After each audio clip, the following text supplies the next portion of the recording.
కొమరం భీం ఆసిఫాబాద్ జిల్లాలో కురుస్తున్న భారీ వర్షాలకు అధికారులు అప్రమత్తంగా ఉండాలని ఉమ్మడి ఆదిలాబాద్ జిల్లా ఇన్ఛార్జి మంత్రి జూపల్లి కృష్ణారావు ఆదేశించారు. ప్రాణ ఆస్తి నష్టాలు కలగకుండా ముందు జాగ్రత్త చర్యలు చేపట్టాలని జిల్లా కలెక్టర్లు సంబంధిత శాఖల అధికారులకు సూచించారు. మంత్రి జూపల్లి కలెక్టర్ వెంకటేష్ దోత్రేతో ఫోన్లో మాట్లాడారు. జిల్లాలో భారీగా వర్షాలు కురుస్తున్నాయి. వాగులు వంకలు పొంగి పొర్లుతున్నాయి. ప్రాణహిత నది ఉధృతంగా ప్రవహిస్తోంది.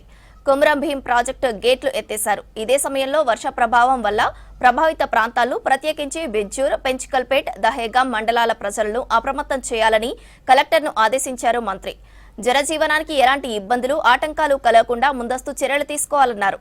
పోలీస్, రెవెన్యూ, ఇతర శాఖలతో సమన్వయం చేసుకుంటూ సహాయక చర్యలు చేపట్టామని మంత్రికి వివరించారు కలెక్టర్.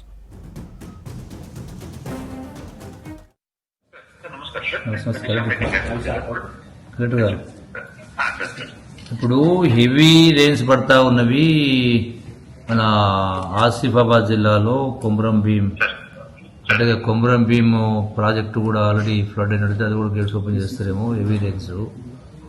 సో అందుకని ఈ బెజ్జూరు, దాహెగాం, తర్వాత పెంచికల్పేట, ఇవన్నీ కూడా సమస్యలు ఉన్నవి. కాబట్టి వాళ్ళకు ఇమీడియట్గా మీరు వాళ్ళకు రెస్క్యూ ఆపరేషన్స్లో ఇబ్బంది లేకుండా బోట్లు కావచ్చు, ఇతర వాళ్ళకు బావులు వంకలు దాటడానికి కానీ సమస్యలు లేకుండా మునిగే వాళ్ళకు రిలీఫ్ ఆపరేషన్స్ ఇమీడియట్గా మీరు స్టార్ట్ చేయండి. Deploy teams, deploy special teams, ఈ ఫ్లడ్ ఎఫెక్ట్ అయిన అన్ని ప్రాంతాల్లో టీమ్స్ డిప్లాయ్ చేయండి. Take immediate action. And you also tell to the people. Yes, sir. Yes, because నిన్న ఏం చేశాము sir, we took a boat, sir. So కొత్త బోట్స్ అన్ని పర్చేస్ చేసాము. లైఫ్ బాయ్స్, లైఫ్ జాకెట్స్ అన్ని పర్చేస్ చేసాం నిన్న.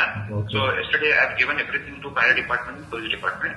పోలీస్ డిపార్ట్మెంట్ నుంచి కూడా 8 ఒక 2 డివిజన్ కి ఒక్కొక్క ఫోర్స్ పెట్టాం సార్. సో వాళ్ళకి ట్రైనింగ్ కూడా ఇచ్చాము. అన్ని డైవర్స్ కి తీసుకున్నాము. ఆ డైవర్స్ అక్కడ వెళ్ళి ఎక్కడెక్కడ ప్రాబ్లమ్స్ అవుతున్నాయి ఇమీడియట్లీ బోట్ తీసుకుని పోతారు సార్. సో మనం అన్ని అలర్ట్ లో ఉంటాం సార్. We are monitoring situation.